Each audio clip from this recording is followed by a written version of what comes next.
પ્રભુ ઈસુ ખ્રિસ્તના ગૌરવી નામમાં આજની સવારની આ સંગતમાં પ્રેમી સલામ મિત્રો. Praise the Lord, hallelujah.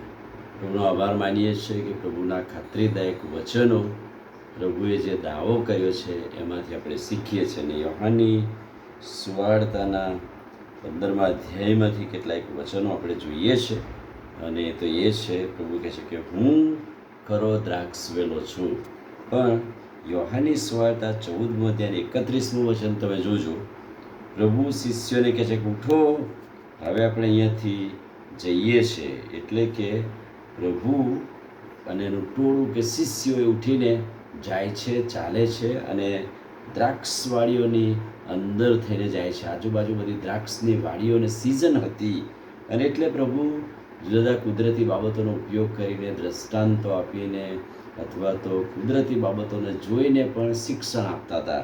અને એટલે જે દ્રાક્ષના વેલાઓ અને દ્રાક્ષની વાડીઓ જોઈને એમાંથી પસાર થતા આ દ્રષ્ટાંત પ્રભુએ આપ્યું અને દાવો કર્યો, હું તો ખરો દ્રાક્ષ વેલો છું. એટલે કે એક દ્રાક્ષવાડી અને દ્રાક્ષવાડીના દ્રાક્ષ વેલાની વાત અને એના માળીની વાત, મજૂરીની વાત, અને એ બધું જોતા કહે છે કે પ્રભુ આ બાબતોનો ઉપયોગ કરે છે. અને એના આગલા દિવસે જાણે કે રાત્રે ભોજન દરમિયાન દ્રાક્ષના રસનો ઉપયોગ કર્યો હોય અને સવારે ઉઠતા પુષ્કળ દ્રાક્ષની લૂમ જોઈ હોય અને દ્રાક્ષના વેલા જોયા હોય.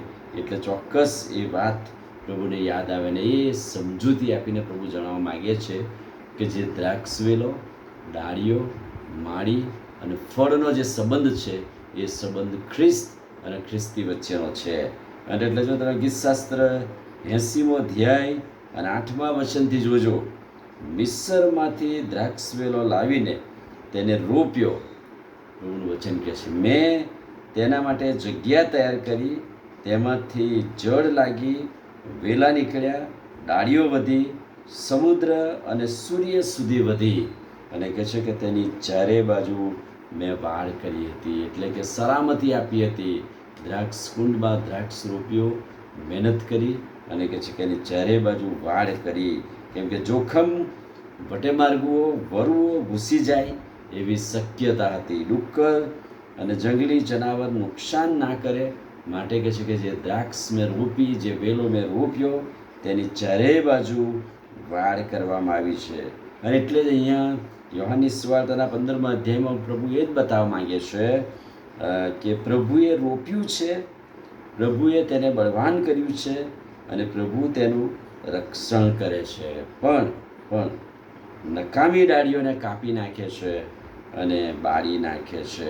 એટલે કે આ શાસ્ત્ર ભાગમાંથી, આ ખાતરીદાયક વચનમાંથી 3 વાતો પ્રભુ બતાવે છે. પહેલી વાત, વેલો ડાળી સાથે સંકળાયેલો છે. એટલે વેલો અને દ્રાક્ષની વચ્ચેની જે એકતા છે એ દર્શાવે છે. મારામાં રહ્યા વિના તમે કંઈ જ કરી શકતા નથી. એટલે કે ડાળી વેલામાં રહ્યા વિના નકામી છે, કશું જ નથી, એ સુકાઈ ગયેલી છે. અને એટલે વેલો અને ડાળી અથવા તો દ્રાક્ષનો છોડ એની એકતા દર્શાવે છે. એટલે ખ્રિસ્ત અને આપણી વચ્ચેનો જે સંબંધ છે એ એકતા દર્શાવે છે. બીજી વાત, ખેડૂત અને વેલાની સંભાળ. મજૂર મહેનત કરે છે, માળી મહેનત કરે છે. એટલે ખેડૂત અને વેલાની જે સંભાળ રાખવામાં આવે છે એને કહે છે કે નકામા વેલા કાપી કાઢવા, એને કહે છે કે દવા નાખવી, પાણી આપવું, એ ખેડૂત અને વેલાની સંભાળની વાત. એટલે કે ખ્રિસ્ત આપણી સંભાળ દરરોજ લે છે. અને ત્રીજી વાત, ડાળીઓ અને તેની પર લાગેલા ફળ. અને એટલે કે ખ્રિસ્ત જેમ આપણી સંભાળ લે છે, ખેડૂત વેલાની સંભાળ લે છે અને આખરે ફળની આશા રાખે છે. ખ્રિસ્ત આપણું પૂરું પાડે છે. ત્યારે ખ્રિસ્ત એવું ઈચ્છે છે કે આપણા જીવનરૂપી ડાળીઓમાં ફળ આવે અને પ્રભુનો મહિમા થાય. હું તો ખરો દ્રાક્ષ વેલો છું, તમે મારી ડાળીઓ છો અને બાપ માળી છે. અને આ 3 વાતો ચોક્કસ આજના ખાતરીદાયક વચનમાં વેલાની, ડાળીની એકતા, ખેડૂત અને વેલાની એકતા, સંભાળ અને ડાળીઓ અને તેના પુષ્કળ ફળની વાત. ખ્રિસ્તી જીવન એવું છે, ખ્રિસ્ત સાથેનું જે દ્રાક્ષ વેલા સાથે આપણે સંકળાયેલા છે એ તો પ્રભુ ઈસુ ખ્રિસ્ત છે. અને આપણે પુષ્કળ ફળ આપીએ એમાં બાપને મહિમા મળે છે. આમીન. પ્રાર્થના કરીએ. વાલા પ્રભુ, આજે સવારે તમારા અદ્ભુત ને ખાતરીદાયક વચનને માટે આભાર.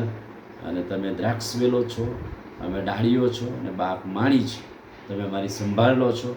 નકામી અને કચરા સમાન બાબતોને તમે ફેંકી દો છો, કાપી નાખો છો. મારા જીવનને આજે સવારે તમે શુદ્ધ કરો. પ્રભુ ઈસુના નામમાં માંગીએ છીએ, સાંભળો ને માન્ય કરો. આમીન. God bless you.